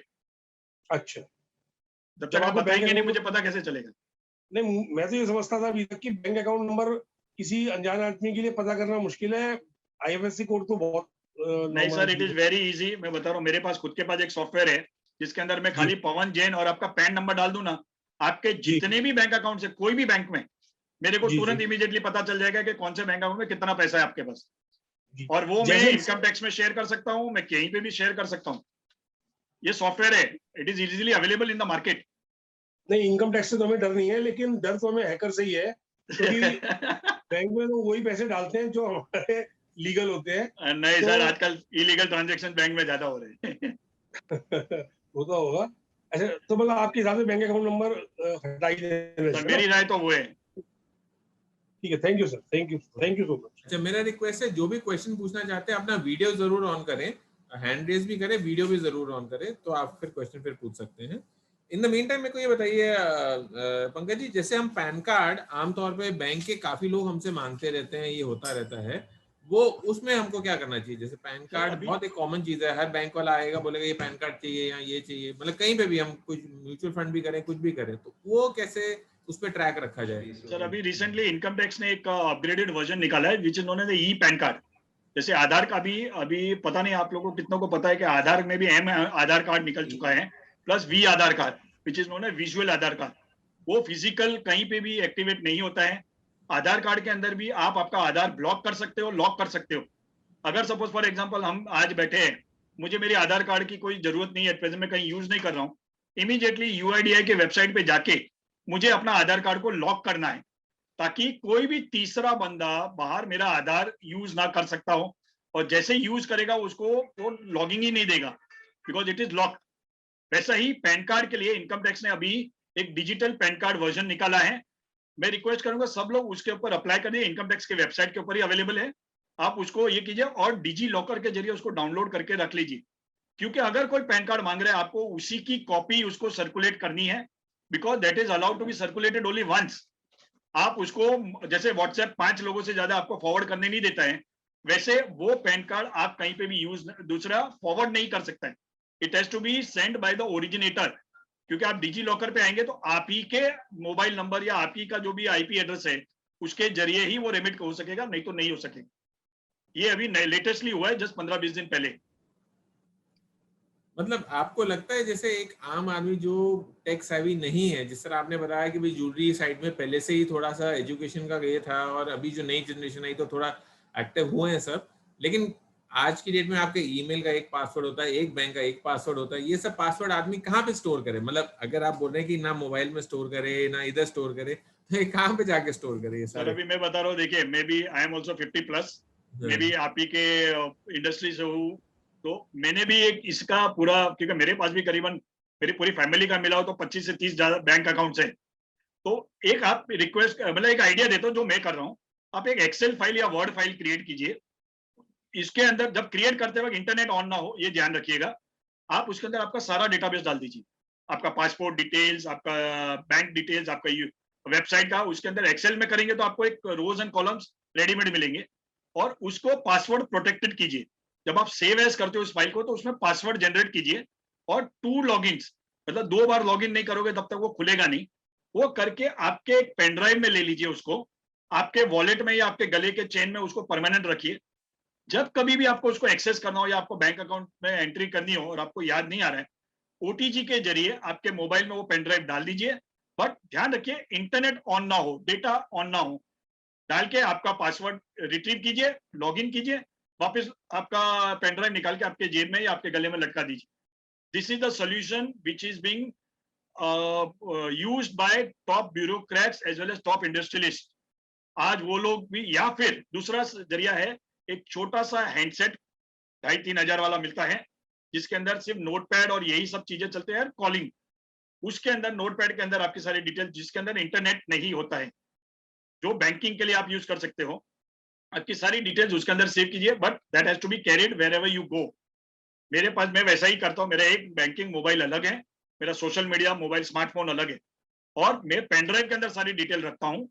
जब भी मुझे लॉगिन, क्योंकि मैं 24 घंटा तो लॉगिन करूंगा नहीं, जब भी मुझे लॉगिन करना है ओटीजी के जरिए मेरे मोबाइल में वो इंसर्ट करता हूँ, और मेरा डेटा इमीडिएटली रिट्रीव करके लॉगिन करके वापस वो पेन ड्राइव निकाल देता हूँ। और ये मैं करीबन आज से नहीं 8-9 साल से कर रहा हूँ, अभी तक दिक्कत नहीं है। हाँ, स्टार्टिंग में आपको दिक्कत आएगी कि यार ये झमेला कौन करेगा, but it will become your habit, और हैबिट्स हमें अपनानी है अगर हमें बचना है। नहीं, good, very good, very good. अभी हम एक सुमन जी का क्वेश्चन लेते हैं। सुमन पॉल जी, अनम्यूट करिए अपने आप को। सर मुझे ये जानना था कि जैसे अगर कोई कस्टमर आता है, बोलता है कि घर का सामान है, इसको बेच के कैश मनी लेना है, तो ऐसे तो हम लोग चेक से पेमेंट करते हैं। तो अभी आपने बताया कि उस तरह से कोई चोरी करके भी ला सकता है, तो उस सिचुएशन में क्या करना चाहिए? सर अभी सबसे पहले ये सिचुएशन तो ऐसा कि इसका कोई सोल्यूशन ही नहीं है, मेरे शॉप पे भी हो चुका है। अभी इसके अंदर ऐसा है कि मोस्टली अगर आप, बिकॉज कानून क्या कहते हैं, आप चेक पेमेंट करो या कैश पेमेंट करो, payment is not the mode. Problem is that आपने चोरी का माल खरीदा, वो उनका एलिगेशन होता है। अब इसके अंदर बेटा चोरी कर रहा है, माँ चोरी कर रही है, कौन चोरी करता है, हमें पता नहीं रहता कि चोर कौन है इसके अंदर। तो इसीलिए जब तक एक, अगर हम सिस्टम बना दे कि भाई ओरिजिनल बिल जब तक आप लेके नहीं आएंगे हम आपका माल नहीं खरीदेंगे। We have to make that an practice with all the jewellers. Association को भी थोड़ा मजबूत होना पड़ेगा, रूल्स बनाने पड़ेंगे। हम कस्टमर के बेनिफिट देखने के लिए हम अपने आप को मुसीबत में डाल रहे हैं, क्योंकि डे बाय डे कानून आज की तारीख में it is a finger tip, चलते चलते आदमी को कानून पता है, तो उसका बेनिफिट भी लेते हैं और मिसयूज भी करते हैं। तो ओरिजिनल बिल अगर आपके पास होता है then it becomes a genuine, भले कहीं से भी लेके आए, ओरिजिनल आपके पास, जैसे आप बेचते हो, मैं बेच रहा हूँ आपको, that original will be attached with your second copy. तो कल अगर पुलिस आपके पास आती है तो आप बता सकते हो देखिए ओरिजिनल बिल मेरे पास है और ये बिल किसके पास होगा, जो जेन्युइन कस्टमर है, जिसने बाय किया उसी के पास होगा. And plus the person who is there, suppose Pankaj Bafna के नाम से बिल है तो पंकज बाफना के नाम से ही चेक दिया जाएगा. And try to make it a cheque issue करो, आरटीजीएस एनईएफटी मत कीजिए. कस्टमर आपको इंसिस्ट भी करेंगे, लेकिन हम लोग क्या करते हैं, कस्टमर सर्विसेज के हिसाब से हम कस्टमर को बोलते हैं अच्छा ठीक है हम आपको एनईएफटी कर देंगे, लेकिन वो एनईएफटी आपको मुसीबत में डाल सकता है. तो आई सजेस्ट कि ओरिजिनल बिल लीजिए. अच्छा पंकज जी, इसी क्वेश्चन को थोड़ा आगे खींचते हुए, जैसे आज की डेट में जब सोने का भाव बढ़ता है तो काफी ओल्ड ज्वेलरी बिकने में आती है मार्केट में, तो क्या ये सिस्टम सही है कि जो बेचने आया उसका आधार और पैन ले लिया और चेक दे दिया, अगर उसका बिल नहीं भी हो कि मेरा ये एंसेस्ट्रल है, ये है, ऐसे अलग अलग कहानी करे, तो क्या उस चीज में हम पुलिस के लॉ में सेफ हैं कि नहीं है? उसमें भी सेफ नहीं है. सर इसमें एक कर सकते हैं कि सपोज बिल नहीं है, बहुत के पास बिल नहीं हो, 20 साल पहले खरीदा हो या 25 साल, लोगों के पास नहीं होता है ऐसे. हाँ, तो उसमें आप एक फॉर्मेट हर ज्वेलर के पास रखिए, एक फॉर्मेट जिसे कहते हैं अंडरटेकिंग. एक सिंपल से सिंगल पेज का फॉर्मेट, जैसे हम बिल बुक कैसे प्रिंट करवा के रखते हैं वैसे आप एक अंडरटेकिंग का एक फॉर्मेट प्रिंट आउट करके रख लीजिए आपके बिल बुक जैसा. और जैसे ही कोई मैं आया समझो फॉर एग्जांपल, तो मैं अंडरटेकिंग, वो अंदर कॉलम्स होंगे आपको फिलअप करना है. Take a signature of that person along with digital photography आती है अभी हर मोबाइल के अंदर, एक ऐप आप ऐप डाउनलोड कर सकते हो जहां आप उसके फोटोग्राफ क्लिक कर सकते हो, और जब आप उसका प्रिंट आउट निकाल के आपके अंडरटेकिंग के साथ में उसको पेस्ट कर दीजिए along with the Aadhaar as well as the PAN card of that person who is going to take the money. तो ये क्या रहता है, अंडरटेकिंग एक बार दे दिया ना, तो कल अगर लॉ एनफोर्समेंट एजेंसी आपके पास आती है तो आप कह सकते हो कि भाई ये देखिए अंडरटेकिंग है, इन्होंने साइन किया है, प्लस ये रहा फोटोग्राफ जो बंदा आया था. क्योंकि बहुत बार क्या होता है हमें पता नहीं रहता कौन आया था, पुलिस पूछती है कौन आया था, किसी भी तीसरे आदमी को खड़ा करते हैं, हमें तो याद भी नहीं कौन आया था. So this are the digital technology का यूज भी करना, it's not expensive, it is the app is very very cheap, it is officially available. जैसे अभी सोसाइटीज में अगर आप देखेंगे देयर इज अ कंपनी जो आपके विजिटर्स के फोटोग्राफ्स क्लिक करवाती है, वॉचमैन को मोबाइल दे देते हैं, आपका पूरा डेटाबेस क्रिएट होता है कि कितना बजे वो आदमी आया था, उसका फोटोग्राफ कहीं पे भी अनवांटेड लिंक है क्या नहीं कोई क्रिमिनल एक्टिविटी के अंदर. तो आपको ये अपने ज्वेलरी बिजनेस में भी हम एस्टेब्लिशमेंट कर सकते हैं इसमें. But if the association take the lead तो एक अच्छे से कॉस्टिंग के अंदर उसको परचेज करके दे सकते हैं. थैंक यू जी, थैंक यू वेरी मच. ये सुनील पोदार जी का क्वेश्चन लेते हैं, कोलकाता से हैं, हमारे ई जोन के चेयरमैन भी हैं. हाँ जी. थैंक यू पंकज जी, बहुत बहुत आई ओपनर स्पीच थी. मैं और इससे दिमाग की बत्तियां जल गई. कभी इतनी डेप्थ में सोचा भी नहीं था कि इतनी बड़ी चीज निकल के आ सकती है साइबर क्राइम से. तो मैं साहिल भाई से रिक्वेस्ट करूंगा इसकी रिकॉर्डिंग एक बार हमको जरूर मुहैया कराएं. नहीं, हम पंकज जी को जल्दी छोड़ने वाले नहीं है. जितने नहीं, टॉपिक बताए हैं ना, एक टॉपिक को हम, जैसे एक टॉपिक को पूरा एक 15 मिनट का एक उसका मतलब क्वेश्चन और आंसर और सोल्यूशन भी आपको देंगे और फिर आगे आगे बढ़ते जाएंगे ताकि 4 टॉपिक लिखते रहेंगे. हाँ श्योर. इसका तो खाली क्या है, इसको 2-4 बार सुनना पड़ेगा तब जाके ये दिमाग में सेट हो पाएगा. इतनी सारी चीजें एक साथ आ रही है जैसे बम्बार्टमेंट हो रहा है अपने पर. श्योर जी साहिल भाई. Thank you, Pankaj ji. Thank you very much for this eye-opener session for us. Thank you very much. अभी एक ऋषभ जी का क्वेश्चन लेते हैं. ऋषभ अनम्यूट करिए. हेलो सर, मेरा क्वेश्चन ये है कि recently I suffered from a ransomware attack जिसमें मुझे हैकर ने सारी फाइल्स एनक्रिप्ट कर दी थी और पैसे मांगे थे. मैं I got around it using, मतलब मैंने पूरा लैपटॉप फॉर्मेट कर दिया तो उससे मेरी प्रॉब्लम सॉल्व हो गई, बट डेटा चला गया. अब ये चीज ऐसी थी कि लैपटॉप में एंटीवायरस होने के बावजूद ये चीज हुई. तो ऐसी चीजों को कैसे प्रिवेंट करें? और सर ऐसा है कि हम थोड़े एजुकेटेड है, थोड़े समझदार है, तो हम प्रिवेंट कर सकते हैं कि भाई ये फाइल नहीं खोलिए. लेकिन अगर स्टाफ जो बिलिंग काउंटर पे बैठता है या फिर जो बिल बना रहा है वो वैसी जगह पे ऐसी चीजें कैसे प्रिवेंट करे?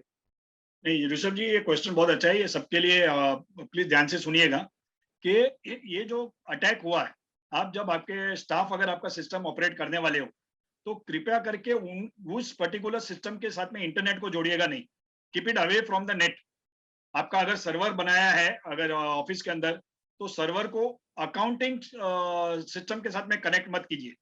तो वो कुछ भी, तो automatic malware will never enter into it unless until it is connected with the server. Because ये जो भी मेलवेयर आता है ये आपको इंटरनेट के जरिए ही आता है. Without internet it is not possible to encrypt your data. और सारे antivirus is not 100% full proof. It depends on version to version. Mostly क्या होता है, मैंने बहुत बार देखा है, लोग डेस्कटॉप के लिए भी इंटरनेट के मोबाइल के एंटीवायरस खरीद लेते हैं विदाउट जानकारी. मोबाइल का एंटीवायरस सिर्फ मोबाइल के लिए यूज होता है, डेस्कटॉप का एंटीवायरस सिस्टम के लिए होता है, प्लस इंटरनेट. 2 पैकेजेस आते हैं. आप कौन सा खरीद रहे हो उसके हिसाब से. आई सजेस्ट आपको दोनों सॉफ्टवेयर, दोनों एंटीवायरसेस खरीदना चाहिए, जो आपका सिस्टम को स्कैन करे और दूसरा इंटरनेट जो होता है वो आपका नेट को कनेक्ट करे. तो और जो रैंसमवेयर के मेलवेयर्स होते हैं 90% antivirus company themselves prepare it. वो खुद ही बनाते हैं और खुद ही उसका सोल्यूशन बाहर देते हैं. इट इज प्योरली आपको नॉलेज जितना है उसके ऊपर ही आप सेफ गार्ड कर सकते हैं. ओके जी. अभी हम एक क्वेश्चन है ये फोरम सोनी जी का. अनम्यूट करिए फोरम जी. हाँ सर. सर मुझे ये पूछना था कि अभी जैसे हम जूम पे इधर वो जो लाइसेंस वर्जन जो है तो वो तो थोड़ा कॉस्टली है, इसलिए हमारा जो कच्छ में वेबिनार होता है वो सब जूम पे करते हैं एप्लीकेशन. वो करना सही है या नहीं करना चाहिए? नहीं, देखिए कोई भी टेक्नोलॉजी बुरी नहीं होती, हम कैसे यूज करते हैं उसके ऊपर. अभी जूम पे भी अगर आप करते हो तो ऑब्वियसली आप पेड वर्जन में जाइए. पेड जूम सेल्स या कॉन्फ्रेंसेस उनका एक पैकेज होता है उनके अंदर भी. लेकिन उसके अंदर भी एक एडमिन को अपॉइंट कीजिए. होस्ट जो होता है, होस्ट की ड्यूटी होती है. बिकॉज लीगली भी सपोज अगर कोई क्राइम हो गया इस कॉन्फ्रेंस के अंदर, कोई पर्टिकुलर ऐसी कोई चीज आ गई जो हानिकारक है या क्रिमिनल एक्टिविटी की है, so the host is responsible for this activity. तो होस्ट को एक पावर दे दीजिए कि किसी को भी एंट्री ना दे विदाउट वेरीफाइंग देम. अभी जैसे मैंने बहुत से स्कूल्स को एक मोडस बना के दिया है फॉर्मेट, क्योंकि अभी सारी स्कूल्स ऑनलाइन है. स्टूडेंट्स को वो सिर्फ यूजर नेम और ये भेज देते हैं, उसके अंदर कोई भी लॉगिन करता है. सपोज मैं स्टूडेंट हूँ पंकज बाफना, तो कोई पंकज बाफना बन के भी लॉगिन कर देता है क्योंकि सबके वीडियोस ऑफ होते हैं. तो मैंने स्कूल को एक फॉर्मेट बना के दिया है कि आप जब लॉगिन करते हो सॉरी जब कोई भी लॉगिन करता है तो it is the duty of the host to tell the person to put on their video before admitting them. Room के अंदर एडमिट करने से पहले वीडियो ऑन कीजिए. वीडियो ऑन करते ही अभी जैसे ठीक है अपना तो अभी काउंसिल है, इट्स ओपन प्लेटफॉर्म, लेकिन स्कूल्स या आपकी क्लोज डोर मीटिंग्स होती है या मेंबरशिप एसोसिएशन की है, they should highlight the membership number या आपका रोल नंबर, कि आपका रोल नंबर क्या है. तो जैसे वो हाईलाइट करेंगे then only the host will admit them. और सारा control should be given to the only to the host, not to anyone. तो ये अगर फॉलो करेंगे तो आपको कोई प्रॉब्लम नहीं है. कोई भी आप वीडियो कॉन्फ्रेंसिंग ऐप यूज कीजिए. और अभी तो आप आपका खुद का प्लेटफॉर्म बना सकते हैं. अभी देयर आर कंपनीज, समझो अगर आपके जीजेसी का बहुत से कॉन्फ्रेंसेस होते हैं, आपको जूम यूज करने की जरूरत नहीं है. आप उस कंपनी को, बहुत से सॉफ्टवेयर कंपनी बना रहे हैं, आपको टेलर मेड आपका सर्वर, आपका होम सर्वर मेड आपको वीडियो कॉन्फ्रेंसिंग पैकेज बना के देंगे कि आप इसके अंदर एक साथ में साल में 1000 मीटिंग्स ऑर्गेनाइज कर सकते हो, जिसका डेटाबेस सिर्फ आप ही के पास होगा. और किसी का, जैसे आप अपनी वेबसाइट कैसे होस्ट करते हो वैसे ये होस्टिंग आपको मिल जाएगी. And it is very economical, कोई महंगी नहीं है. आपको कुछ साल का कुछ अराउंड 70 to 80,000 रुपीज खर्चा आता है maintenance cost, which if it's an association they can afford it rather than going on to public platforms. और सर दूसरा एक क्वेश्चन था. हमारे इधर क्या होता है कि जो बिजनेस का फोन है उसी में सब आपने जैसे बताया मीडिया में सब वही फेसबुक चालू होता है, इंस्टाग्राम चालू होता है, उसी में बच्चे का गेम डाउनलोड होता है. ऐसा करना चाहिए? बिजनेस फोन को अलग ही रखना चाहिए? मेल आईडी अलग, ऑलवेज अलग. और स्कूल का मेल, हाँ स्कूल में भी मेल आईडी हो ही जाता है सब जगह. बिजनेस में भी अगर आप, जैसे बहुत से बात होता है, हम बिजनेस प्रमोशन के लिए भी सोशल मीडिया यूज करते हैं, वी शुड यूज इट, लेकिन उसके अंदर भी अलग अकाउंट्स यूज कीजिए. मार्केटिंग पर्पस के लिए एक अलग ही आईडी होना चाहिए, which should not be club with your business ID. Because hackers बहुत स्मार्ट होते हैं, उनको कुछ दिमाग नहीं लगाना है. जैसे हम बच्चों को जब कोई खिलौना देते हैं वो दिमाग नहीं लगाते, उन्हें खाली वो पता, उनको यूज करना आता है कि भाई जिसको धक्का दो तो गाड़ी चलेगी.